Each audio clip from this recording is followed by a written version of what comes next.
वाहिगुरू जी का खालसा वाहिगुरू जी की फतेह। TV84 ਦੇ ਸਾਰੇ ਦਰਸ਼ਕ ਤੇ ਸਰੋਤੇ ਜਿਹੜੇ ਸਾਡੇ ਨਾਲ ਇਸ ਵਕਤ ਨਾਰਥ ਅਮਰੀਕਾ ਦੇ ਵਿੱਚੋਂ ਜੁੜੇ ਹੋਏ ਆ ਜਾਂ ਫਿਰ ਸੋਸ਼ਲ ਮੀਡੀਆ ਦੇ ਰਾਹੀਂ ਸਾਨੂੰ ਦੁਨੀਆ ਭਰ ਦੇ ਵਿੱਚ ਦੇਖ ਰਹੇ ਆ, ਉਹਨਾਂ ਸਾਰਿਆਂ ਦਾ ਮੈਂ ਅਮਰਵੀਰ ਸਿੰਘ ਅੱਜ ਇਸ ਪ੍ਰੋਗਰਾਮ ਦੇ ਵਿੱਚ ਤਹਿ ਦਿਲੋਂ ਸਵਾਗਤ ਕਰਦਾ। ਵਿਊਅਰਸ, ਅੱਜ ਅਸੀਂ 26 ਜਨਵਰੀ ਜਿਹੜਾ ਕਿ ਭਾਰਤ ਦਾ ਗਣਤੰਤਰ ਦਿਵਸ ਹੈ, ਰਿਪਬਲਿਕ ਡੇ ਹੈ, ਜਿਸ ਦਿਨ ਭਾਰਤ ਦਾ ਜਿਹੜਾ ਸੰਵਿਧਾਨ ਹੈਗਾ ਉਹ ਲਾਗੂ ਕੀਤਾ ਗਿਆ ਸੀ। ਅੱਜ ਦੇ ਦਿਨ ਇਸ ਦੇ ਉੱਪਰ ਗੱਲਬਾਤ ਕਰਾਂਗੇ, ਜਿੱਥੇ ਭਾਰਤ ਦੇ ਵਿੱਚ ਤੇ ਦੁਨੀਆ ਭਰ ਦੇ ਵਿੱਚ ਜਿਹੜੇ ਭਾਰਤ ਦੇ ਮਿਸ਼ਨਸ ਹੈਗੇ ਨੇ, ਅੰਬੈਸੀਜ਼ ਨੇ, ਉੱਥੇ ਜਸ਼ਨਾਂ ਦੀਆਂ ਤਿਆਰੀਆਂ ਚੱਲ ਰਹੀਆਂ ਨੇ। ਉੱਥੇ ਸਿੱਖ ਕੌਮ ਤੋਂ ਜਿਹੜੀ ਸਿੱਖ ਕੌਮ ਦੀ ਭਾਰਤ ਦੇ ਨਾਲ ਰਿਲੇਸ਼ਨ ਹੈਗੀ ਹੈ, ਇਸ ਬਾਬਤ ਅਸੀਂ ਵਿਚਾਰ ਚਰਚਾ ਕਰਾਂਗੇ। ਖਾਸ ਤੌਰ 'ਤੇ ਜੋ 1947 ਤੋਂ ਹੀ ਦੇਖਿਆ ਜਾਵੇ, ਜਿਸ ਸੰਵਿਧਾਨ ਨੂੰ ਮਨਾਉਣ ਦੇ ਲਈ ਜਾਂ ਜਸ਼ਨ ਮਨਾਉਣ ਦੇ ਲਈ, ਜਿਸ ਸੰਵਿਧਾਨ ਨੂੰ ਮੁੱਖ ਰੱਖ ਕੇ ਇਹ ਜਸ਼ਨ ਮਨਾਏ ਜਾ ਰਹੇ ਨੇ। ਪਹਿਲੀ ਜਦੋਂ ਸੰਵਿਧਾਨ ਦਾ ਖਰੜਾ ਤਿਆਰ ਹੋਇਆ, ਇੱਕ ਫੈਕਟ ਹੈ ਕਿ ਸਿੱਖ ਕੌਮ ਦੇ ਜਿਹੜੇ ਨੁਮਾਇੰਦੇ ਸੀ ਉਹਨਾਂ ਵੱਲੋਂ ਉਸ ਖਰੜੇ ਦੇ ਉੱਤੇ ਦਸਤਖਤ ਕਰਨ ਤੋਂ ਨਾ ਕਰ ਦਿੱਤੀ ਗਈ ਸੀ। ਹੋਰ ਕਾਰਨ ਵੀ ਸੀ। ਮੁੱਖ ਕਾਰਨ ਇਹ ਸੀ ਕਿ ਸਿੱਖਾਂ ਨੂੰ ਭਾਰਤੀ ਸੰਵਿਧਾਨ ਦੇ ਵਿੱਚ ਕੇਸਾਧਾਰੀ ਹਿੰਦੂ ਦੱਸਿਆ ਗਿਆ। ਉਹ ਤੋਂ ਬਾਅਦ ਜਿਹੜੀ ਸਿੱਖ ਤੇ ਇੰਡੀਅਨ ਸਟੇਟ ਦੀ ਰਿਲੇਸ਼ਨਸ ਦੀ ਆਪਸੀ ਸੰਬੰਧਾਂ ਦੀ ਦਾਸਤਾਨ ਹੈਗੀ ਹੈ, ਉਹ ਇੱਕ ਇਤਿਹਾਸ ਬਣਿਆ ਹੋਇਆ ਇਸ ਵਕਤ। ਭਾਵੇਂ ਉਹ ਪੰਜਾਬੀ ਸੂਬੇ ਦਾ ਜਿਹੜਾ ਮੋਰਚਾ ਸੀ ਉਹ ਹੋਵੇ, ਫਿਰ 1978 ਤੋਂ ਲੈ ਕੇ 1984 ਦੇ ਵਿੱਚ ਜਿਹੜਾ ਇੱਕ ਨਸਲਕੁਸ਼ੀ ਦਾ ਦੌਰ ਉਹ ਤੋਂ ਬਾਅਦ ਸ਼ੁਰੂ ਹੋਇਆ ਉਹ ਹੋਵੇ। ਸੋ ਅੱਜ ਅਸੀਂ ਕਿੱਥੇ ਖਲੋਤੇ ਹਾਂ? ਭਾਰਤ ਦੇ ਨਾਲ, ਇੰਡੀਆ ਦੇ ਨਾਲ ਸਿੱਖ ਕੌਮ ਦੇ ਜਿਹੜੇ ਰਿਲੇਸ਼ਨਸ ਹੈਗੇ ਨੇ ਉਹ ਪਿਛਲੇ ਕਿੰਨਾ ਪੜਾਵਾਂ ਦੇ ਵਿੱਚੋਂ ਲੰਘ ਕੇ ਅੱਜ ਕਿੱਥੇ ਖੜੇ ਹੈਗੇ ਆ, ਇਹਦੇ 'ਤੇ ਅਸੀਂ ਗੱਲਬਾਤ ਕਰਾਂਗੇ। ਸਾਰੀ ਵਿਚਾਰ ਚਰਚਾ ਦੇ ਲਈ ਅੱਜ ਸਾਡੇ ਨਾਲ ਚੰਡੀਗੜ੍ਹ ਤੋਂ ਸਿੱਖ ਇਤਿਹਾਸਕਾਰ ਡਾਕਟਰ ਗੁਰਦਰਸ਼ਨ ਸਿੰਘ ਢਿੱਲੋਂ ਸਾਡੇ ਨਾਲ ਫੋਨ ਲਾਈਨ 'ਤੇ ਬਣੇ ਨੇ। ਆਓ ਉਹਨਾਂ ਨਾਲ ਮਿਲ ਕੇ ਅੱਜ ਦੀ ਵਿਚਾਰ ਚਰਚਾ ਦੀ ਗੱਲਬਾਤ ਕਰਦੇ ਹਾਂ। ਡਾਕਟਰ ਢਿੱਲੋਂ, ਤੁਹਾਡਾ ਸਵਾਗਤ ਹੈ ਜੀ। ਵਾਹਿਗੁਰੂ ਜੀ ਕਾ ਖਾਲਸਾ ਵਾਹਿਗੁਰੂ ਜੀ ਕੀ ਫਤਿਹ ਜੀ। ਬਹੁਤ ਮਿਹਰਬਾਨੀ ਜੀ, ਤੁਹਾਡੇ ਸਾਰੇ ਸਰੋਤਿਆਂ ਨੂੰ ਸਤਿਕਾਰ ਸਹਿਤ ਵਾਹਿਗੁਰੂ ਜੀ ਕਾ ਖਾਲਸਾ ਵਾਹਿਗੁਰੂ ਜੀ ਕੀ ਫਤਿਹ। ਡਾਕਟਰ ਸਾਹਿਬ, ਸ਼ੁਰੂਆਤ ਦੇ ਵਿੱਚ ਮੈਂ ਪਹਿਲਾਂ ਥੋੜ੍ਹਾ ਜਿਹਾ ਪਿਛੋਕੜ ਦੇ ਵਿੱਚ ਗੱਲ ਕਰਨੀ ਚਾਹੂੰਗਾ, ਕਿਉਂਕਿ ਜਦੋਂ ਅਸੀਂ ਭਾਰਤ ਤੇ ਸਿੱਖਾਂ ਦੇ ਸੰਬੰਧ ਦੀ ਗੱਲ ਕਰਦੇ ਹਾਂ ਤਾਂ 1947 ਤੋਂ ਗੱਲ ਸ਼ੁਰੂ ਹੁੰਦੀ ਹੈ। ਅੱਜ ਅਸੀਂ 26 ਜਨਵਰੀ ਨੂੰ ਮੁੱਖ ਰੱਖ ਕੇ ਗੱਲ ਕਰ ਰਹੇ ਹਾਂ। ਸੋ ਜਿਵੇਂ ਮੈਂ ਜ਼ਿਕਰ ਕੀਤਾ ਵੀ ਸੰਵਿਧਾਨ ਦੇ ਖਰੜੇ 'ਤੇ ਸਿੱਖ ਨੁਮਾਇੰਦਿਆਂ ਵੱਲੋਂ ਦਸਤਖਤ ਨਹੀਂ ਸਨ ਕੀਤੇ ਗਏ, ਉਦੋਂ ਤੋਂ ਹੀ ਜਿਹੜੀ ਇਹ ਗੱਲ ਹੈਗੀ ਹੈ ਸ਼ੁਰੂ ਹੁੰਦੀ ਹੈ। ਸੋ ਪਿਛੋਕੜ ਦੇ ਵਿੱਚ ਜਾਂਦਿਆਂ ਇਸ ਦਿਹਾੜੇ ਨੂੰ ਮੁੱਖ ਰੱਖਦਿਆਂ ਹੋਇਆਂ, ਜਿੱਥੇ ਜਸ਼ਨ ਮਨਾਏ ਜਾ ਰਹੇ ਨੇ ਭਾਰਤ ਵੱਲੋਂ, ਤੇ ਪੰਜਾਬ ਦੇ ਵਿੱਚ ਵੀ ਜਦੋਂ ਅਸੀਂ ਸਰਕਾਰੀ ਤੌਰ 'ਤੇ ਗੱਲ ਕਰਦੇ ਹਾਂ ਤੇ ਜਸ਼ਨ ਮਨਾਏ ਜਾਣਗੇ, ਤਿਰੰਗਾ ਲਹਿਰਾਇਆ ਜਾਵੇਗਾ। ਪਰ ਜਦੋਂ ਅਸੀਂ ਸਿੱਖ ਨੁਕਤਾ ਨਿਗਾਹ ਤੋਂ ਦੇਖਦੇ ਹਾਂ ਤਾਂ ਇਸ ਦਿਨ ਦੀ ਕੀ ਅਹਿਮੀਅਤ ਹੈਗੀ ਹੈ, ਸਿੱਖਾਂ ਲਈ 26 ਜਨਵਰੀ ਦੀ ਕੀ ਅਹਿਮੀਅਤ ਹੈਗੀ ਹੈ, ਇਹਦੇ ਪਿਛੋਕੜ ਬਾਰੇ ਮੈਂ ਥੋੜ੍ਹਾ ਜਿਹਾ ਤੁਹਾਡੇ ਕੋਲੋਂ ਜਾਣਨਾ ਚਾਹੂੰਗਾ ਸਾਡੇ ਦਰਸ਼ਕਾਂ ਦੇ ਲਈ। ਹਾਂਜੀ, ਦੇਖੋ ਗੱਲ ਇਹ ਆ, 1947 ਦੇ ਵਿੱਚ ਹਿੰਦੁਸਤਾਨ ਤੇ ਪਾਕਿਸਤਾਨ ਦਾ, ਹਿੰਦੁਸਤਾਨ ਦਾ ਬਟਵਾਰਾ ਹੋਇਆ। ਦੋ ਮੁਲਕਾਂ ਵਿੱਚ ਵੰਡਿਆ ਗਿਆ, ਭਾਰਤ ਤੇ ਦੂਸਰੇ ਪਾਸੇ ਪਾਕਿਸਤਾਨ। ਜੀ, ਉਹ ਹੋਇਆ ਧਰਮ ਦੇ ਆਧਾਰ ਦੇ ਉੱਤੇ, ਰਿਲੀਜਨ ਦੇ ਬੇਸਿਸ ਦੇ ਉੱਤੇ ਹੋਇਆ। ਮੁਸਲਮਾਨਾਂ ਨੇ ਆਪਣਾ ਮੁਲਕ ਬਣਾ ਲਿਆ ਪਾਕਿਸਤਾਨ, ਔਰ ਦੂਸਰੇ ਪਾਸੇ ਹਿੰਦੂਆਂ ਨੇ ਇਹ ਮੁਲਕ ਬਣਾਇਆ।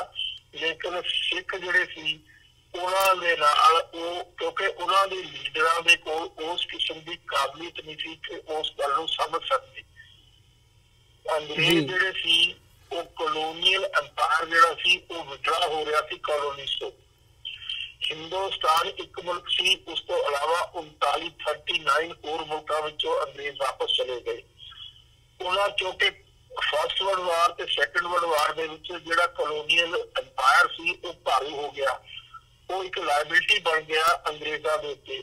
ਤੋਂ ਉਹਨਾਂ ਨੇ ਫੈਸਲਾ ਉਦੋਂ ਹੀ ਨਹੀਂ ਕੀਤਾ, ਉਸ ਤੋਂ ਬਹੁਤ ਪਹਿਲਾਂ 47 ਤੋਂ ਪਹਿਲਾਂ ਉਹਨਾਂ ਨੇ ਫੈਸਲਾ ਕਰ ਲਿਆ ਸੀ ਕਿ ਅਸੀਂ ਕਲੋਨੀਅਲ ਅੰਪਾਇਰ ਛੱਡ ਕੇ ਵਾਪਸ ਜਾ ਰਹੇ ਹਾਂ।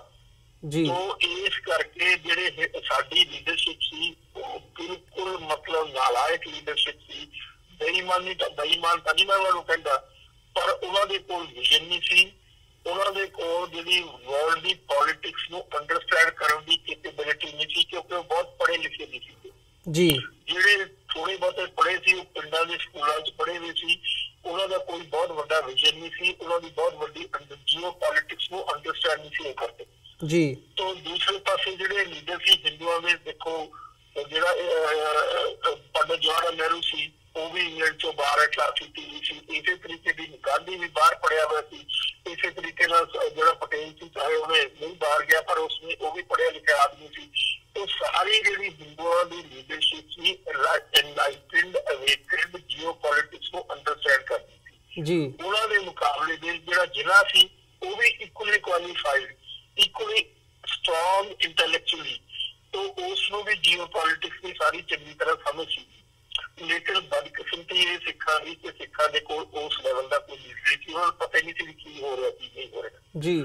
राउंड टेबल कॉन्फ्रेंस ਦੇ ਵਿੱਚ ਉਹ ਆਪਣੀ ਦਲੀਲ ਹੀ ਨਹੀਂ ਦੇ ਸਕਦੇ ਸੀ ਕਿਉਂਕਿ ਇੰਗਲਿਸ਼ ਸਪੋਕਨ ਇੰਗਲਿਸ਼ ਉਹਨਾਂ ਨੂੰ ਆਉਂਦੀ ਨਹੀਂ ਸੀ। तो ਇਹ ਤਰਾਸਦੀ ਦੇ ਵਿੱਚ ਅਸੀਂ ਤਾਂ ਇੱਕ ਤਰ੍ਹਾਂ ਦੇ ਟੂਲ ਬਣੇ, ਅਸੀਂ ਟੂਲ ਬਣ ਗਏ ਔਰ ਉਸ ਸਿਚੁਏਸ਼ਨ ਦੇ ਵਿੱਚੋਂ ਅਸੀਂ ਤਾਂ ਮਤਲਬ ਵਿਕਟਮ ਬਣੇ। 1947 ਦੇ ਵਿੱਚ ਸਾਡਾ ਜੋ ਨੁਕਸਾਨ ਬਟਵਾਰੇ ਵਿੱਚ ਹੋਇਆ ਉਹ ਦੁਨੀਆ ਦੇ ਇਤਿਹਾਸ ਦੇ ਵਿੱਚ ਕਿਸੇ ਕੌਮ ਦਾ ਨਹੀਂ ਹੋਇਆ। ਸਾਡੀ ਟੋਟਲ ਆਬਾਦੀ ਦਾ 2.5% ਮਾਰਿਆ ਗਿਆ, ਮੈਸੇਕਰ ਹੋ ਗਿਆ, ਉਸ ਦੇ ਵਿੱਚ ਕਤਲੋਗਾਰਤ ਹੋ ਗਈ ਉਹਨਾਂ ਦੀ।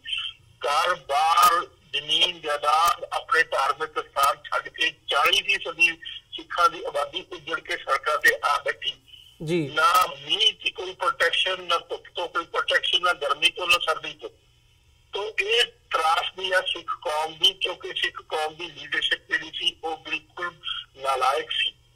तो ਹੁਣ ਉਸ ਤੋਂ ਬਾਅਦ ਕੀ ਹੋਇਆ ਕਿ ਇਹਨਾਂ ਨੇ ਕਿਹਾ ਜੀ ਸਾਡਾ ਮੁਲਕ ਆਜ਼ਾਦ ਹੋ ਗਿਆ ਜਿਹੜੀ, ਔਰ ਸਿੱਖਾਂ ਇਹ ਕਹਿਣ ਲੱਗ ਗਏ ਵੀ ਅਸੀਂ ਆਜ਼ਾਦੀ ਦੀ ਸਭ ਤੋਂ ਵੱਡਾ ਕੰਟਰੀਬਿਊਸ਼ਨ ਕੀਤੀ, ਸਾਡੇ 70% ਜਾਂ 85% ਸਾਡੇ ਬੰਦੇ ਮਰੇ ਜੀ। ਆਜ਼ਾਦੀ ਦੀ ਤਾਂ ਕੋਈ ਲੜਾਈ ਹੋਈ ਨਹੀਂ। ਜਿਹੜੇ ਦੂਸਰੇ 40 ਮੁਲਕਾਂ ਚੋਂ ਅੰਗਰੇਜ਼ ਵਾਪਸ ਗਏ, ਕਲੋਨੀਅਲ ਇੰਪਾਇਰ ਵਿਡਰਾ ਹੋਇਆ, ਉੱਥੇ ਕਿਹੜਾ ਨਹਿਰੂ ਸੀ, ਉੱਥੇ ਕਿਹੜੀ ਕਾਂਗਰਸ ਸੀ, ਉੱਥੇ ਕਿਹੜਾ ਗਾਂਧੀ ਸੀ, ਉੱਥੇ ਕਿਹੜਾ ਪਟੇਲ ਸੀਗਾ। तो ये सारी एक मिथ बना ली हिंदुआ ने अपने इंटलैक्ट ते अपनी कलम की जोर के उत्ते भी बड़ी जबरदस्त लड़ाई हुई और सानू गांधी नेहरू ने आजादी लेके दी हिंदुस्तान की। आजादी कोई नहीं हुई, ट्रांसफर ऑफ पावर हुई है जी। ये ट्रांसफर ऑफ पावर सी बड़ी बनाई चीज, बनया बनाया केक उन्होंने हैंड ओवर करता। सिर्फ ते सिर्फ एक ही आजादी की लड़ाई हुई है, American war of independence. Canada आजाद होया, आस्ट्रेलिया आजाद होया, न्यूजीलैंड आजाद होया, फिजी आइलैंड आजाद होए, सिंगापुर आजाद होया, मलाया आजाद होया, नेपाल आजाद होया, बर्मा आजाद होया। मैं किन्ने ने मुल्कां दे नाम लवा जी। तो सारी किसी जगह कोई आजादी की लड़ाई होगी होगी तो कॉलोनियल एम्पायर की वापस चले गए अपने कॉलोनियल छड़ के, हैंड ओवर करके पावर जी। तो इन्हों मतलब ताकत हैंड ओवर हुई है।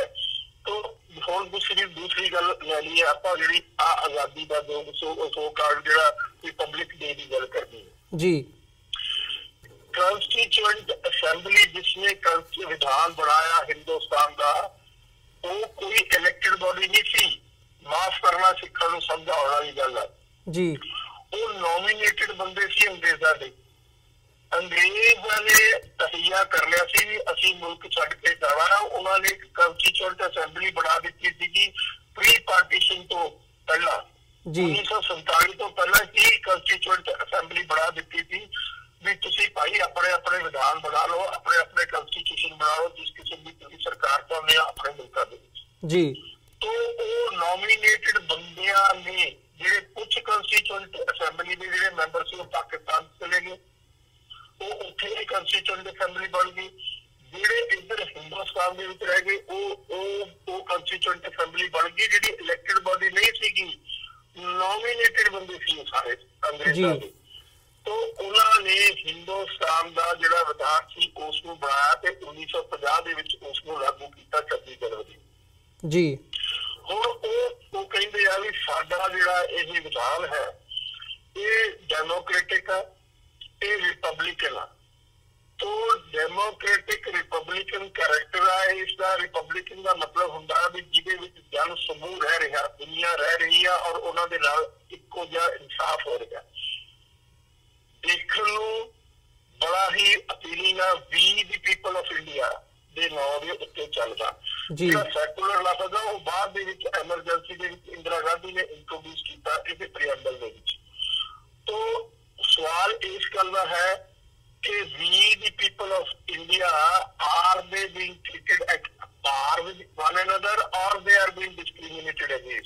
ਜੀ ਹਿੰਦੁਸਤਾਨ ਦੇ ਵਿੱਚ ਘੱਟ ਗਿਣਤੀਆਂ ਦੇ ਨਾਲ ਡਿਸਕ੍ਰਿਮੀਨੇਸ਼ਨ ਹੋਈ ਆ right from 1947 down up to the present. ਉਹਨਾਂ ਦੀ ਪ੍ਰੋਸੀਕਿਊਸ਼ਨ ਹੋਈ ਆ, ਉਹਨਾਂ ਨੂੰ ਕੋਈ ਜੁਡੀਸ਼ਰੀ ਤੋਂ ਇਨਸਾਫ ਨਹੀਂ ਮਿਲਿਆ ਔਰ ਉਹਨਾਂ ਦੇ ਨਾਲ ਧੱਕੇ ਹੋਏ ਆ, ਉਹਨਾਂ ਨੂੰ ਲੁੱਟਿਆ ਗਿਆ, ਉਹਨਾਂ ਨੂੰ ਕੁੱਟਿਆ ਗਿਆ, ਉਹਨਾਂ ਨੂੰ ਮਾਰਿਆ ਗਿਆ, ਉਹਨਾਂ ਦੇ ਨਾਲ ਡਿਸਕ੍ਰਿਮੀਨੇਸ਼ਨ ਹੋਈ ਔਰ ਉਹਨਾਂ ਦੀ ਰਿਪਰੈਜ਼ੈਂਟੇਟਿਵ ਜਿਹੜੀ ਗਵਰਨਮੈਂਟ ਬਣ ਹੀ ਨਹੀਂ ਦਿੱਤੀ ਗਈ। ਜੀ ਜਿਹੜੀ ਰੀਆਰਗੇਨਾਈਜੇਸ਼ਨ ਸਟੇਟਾਂ ਦੀ ਹੋਈ ਆ, ਰੀਆਰਗੇਨਾਈਜੇਸ਼ਨ ਸਟੇਟਾਂ ਦੇ ਵਿੱਚ ਧੱਕੇ ਕੀਤੇ ਗਏ ਖਾਸ ਤੌਰ ਦੇ ਉੱਤੇ ਸਿੱਖਾਂ ਦੇ ਨਾਲ। ਜੇ ਉਹ ਪੰਜਾਬੀ ਸਪੀਕਿੰਗ ਸਟੇਟ ਚਾਹੁੰਦੇ ਸੀ, ਜਿਹੜੀ ਕਮਿਟਮੈਂਟ ਕੀਤੀ ਗਈ ਸੀ ਸਾਰੇ ਹਿੰਦੁਸਤਾਨ ਦੇ ਲੋਕਾਂ ਨਾਲ ਕਾਂਗਰਸ ਦੀ ਲੀਡਰਸ਼ਿਪ ਤੋਂ ਵੀ ਜਦੋਂ ਮੁਲਕ ਆਜ਼ਾਦ ਹੋਏਗਾ ਤਾਂ ਜ਼ਬਾਨ ਦੇ ਬੇਸਿਸ ਦੇ ਉੱਤੇ, ਕਲਚਰ ਦੇ ਬੇਸਿਸ ਦੇ ਉੱਤੇ, ਜੀਓਗ੍ਰਾਫੀ ਦੇ ਬੇਸਿਸ ਦੇ ਉੱਤੇ ਅਸੀਂ ਰੀਆਰਗੇਨਾਈਜੇਸ਼ਨ ਸਾਰੇ ਮੁਲਕ ਦੀ ਕਰਾਂਗੇ। ਜੀ ਸਾਰੇ ਮੁਲਕ ਦੇ ਵਿੱਚ ਸੂਬੇ ਬਣਾਤੇ, ਲੇਕਿਨ ਜਿਹੜੀ ਪੰਜਾਬੀ ਸਪੀਕਿੰਗ ਸਟੇਟ ਦੇ ਆਧਾਰ ਦੇ ਉੱਤੇ ਸੂਬਾ ਨਹੀਂ ਬਣਾਇਆ ਗਿਆ। ਉਸ ਲਈ ਸਿੱਖਾਂ ਨੂੰ ਐਜੂਕੇਸ਼ਨ ਕਰਨਾ ਪਿਆ ਬੜਾ ਲੰਬਾ, ਉਹਦੇ ਵਿੱਚ ਕੁਰਬਾਨੀਆਂ ਕਰਨੀਆਂ ਪਈਆਂ, ਜੇਲ੍ਹਾਂ 'ਚ ਜਾਣਾ ਪਿਆ। ਬਾਵਜੂਦ ਇਸ ਗੱਲ ਦੇ ਵੀ ਕੰਸੀਡ ਨਹੀਂ ਕੀਤਾ ਗਿਆ।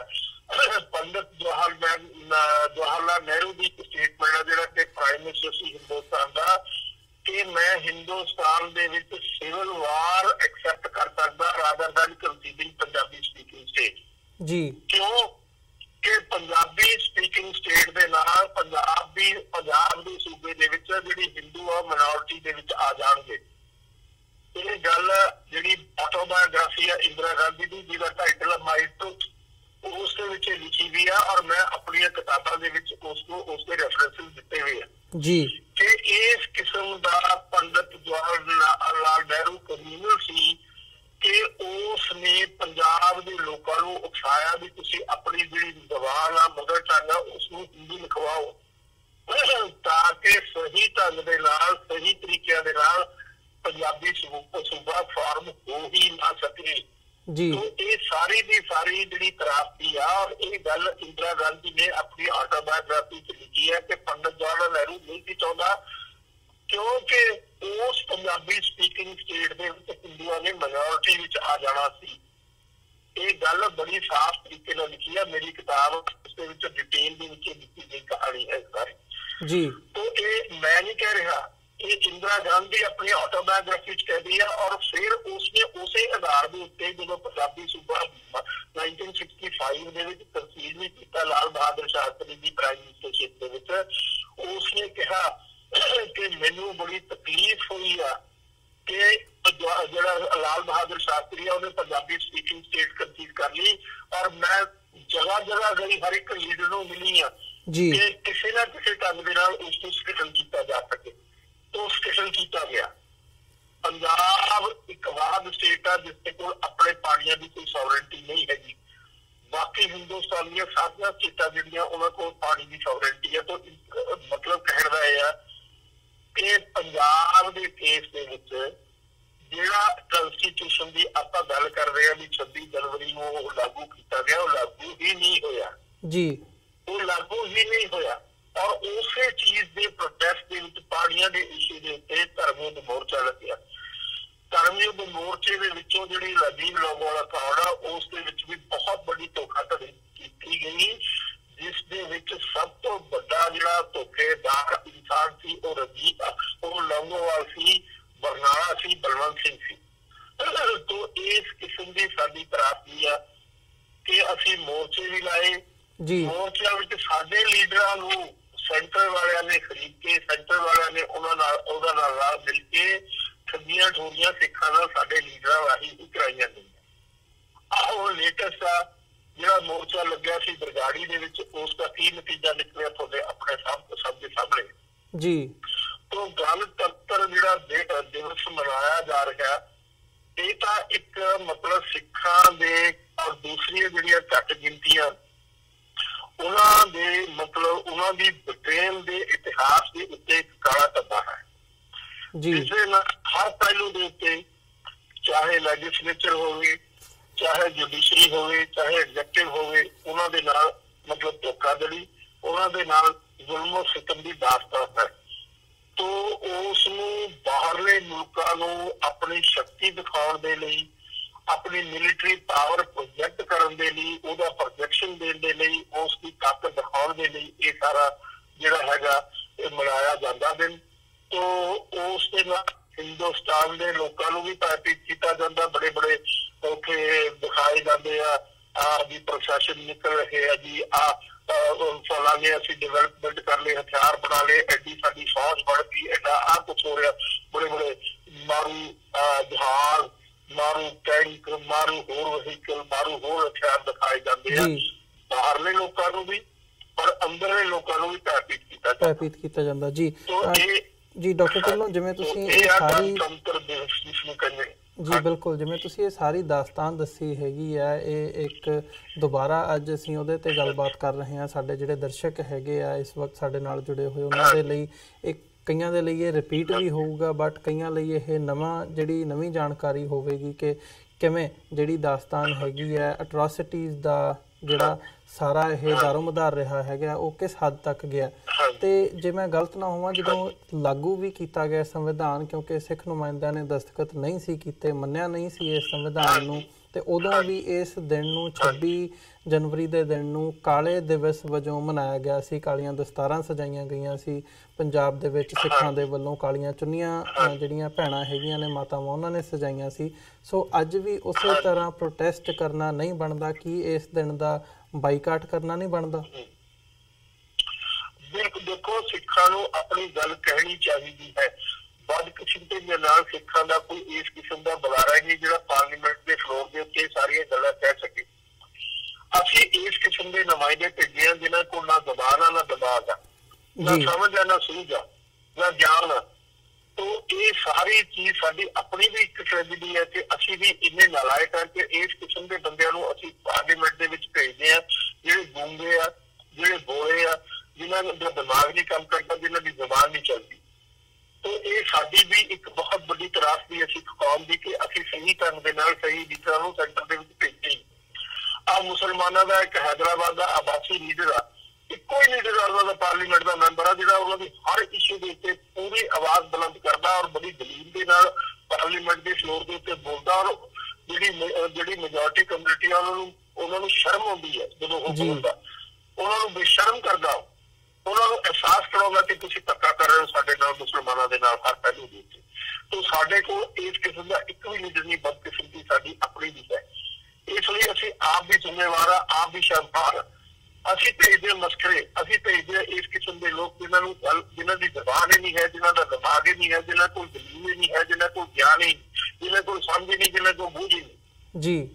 ਤੋ ਇਸ ਲਈ ਸਾਨੂੰ ਆਪਣੇ ਆਪ ਦਾ ਵੀ ਇੱਕ ਤਰ੍ਹਾਂ ਦਾ ਐਨਾਲਿਸਿਸ ਕਰਨਾ ਚਾਹੀਦਾ ਜੀ। ਬਿਲਕੁਲ ਡਾਕਟਰ ਢਿੱਲੋਂ, ਜਾਂਦੇ ਜਾਂਦੇ ਇੱਕ ਸਵਾਲ ਇਹ ਉੱਠਦਾ ਹੈ ਕਿ ਇਹ ਸਾਰਾ ਇੰਨਾ ਸਭ ਕੁਝ ਹੋਣ ਤੋਂ ਬਾਅਦ ਵੀ ਪੰਜਾਬ ਦੇ ਲੋਕਾਂ ਨੂੰ ਜਾਂ ਪਾਰਟਿਕੂਲਰਲੀ ਜੇ ਸਿੱਖ ਕੌਮ ਦੀ ਗੱਲ ਕਰਨੀ ਹੋਵੇ ਤਾਂ ਬਹੁਤਾਤ ਦੇ ਵਿੱਚ ਸਵਾਲ ਉੱਠ ਜਾਂਦਾ ਹੈ ਕਿ ਕਿਉਂ ਨਹੀਂ ਸਮਝ ਆਉਂਦੀ ਇਹਨਾਂ ਗੱਲਾਂ ਦੀ ਕਿ ਅਸੀਂ ਜਿਹੜਾ ਸਾਡਾ ਨੈਰੇਟਿਵ ਹੈਗਾ, ਸਾਡਾ ਇਤਿਹਾਸ ਹੈਗਾ ਅਜੋਕਾ, ਉਹ ਲੋਕਾਂ ਤੱਕ ਨਹੀਂ ਪਹੁੰਚਾ ਸਕੇ। ਇਹ ਕਾਰਨ ਹੈ ਜਾਂ ਕੰਮਾਂ ਕਾਰਾਂ ਦੇ ਵਿੱਚ ਜਾਂ ਆਪਣੀ ਜਿਹੜੀ ਰੋਜ਼ਾਨਾ ਦੀ ਜ਼ਿੰਦਗੀ ਹੈਗੀ ਹੈ ਉਹਦੇ ਵਿੱਚ ਹੀ ਕੌਮ ਇੰਨੀ ਕੁ ਰੁੱਝ ਚੁੱਕੀ ਹੈ ਕਿ ਉਹਨਾਂ ਨੂੰ ਫਰਕ ਹੀ ਨਹੀਂ ਪੈਂਦਾ ਕਿ ਧਾਰਮਿਕ ਤੌਰ 'ਤੇ ਜਾਂ ਅਦਰਵਾਈਜ਼ ਕੌਮ ਦੇ ਨਾਲ ਕੀ ਹੋ ਰਿਹਾ। ਇਹਦੇ ਪਿੱਛੇ ਕਾਰਨ ਕੀ ਨਜ਼ਰ ਆਉਂਦਾ?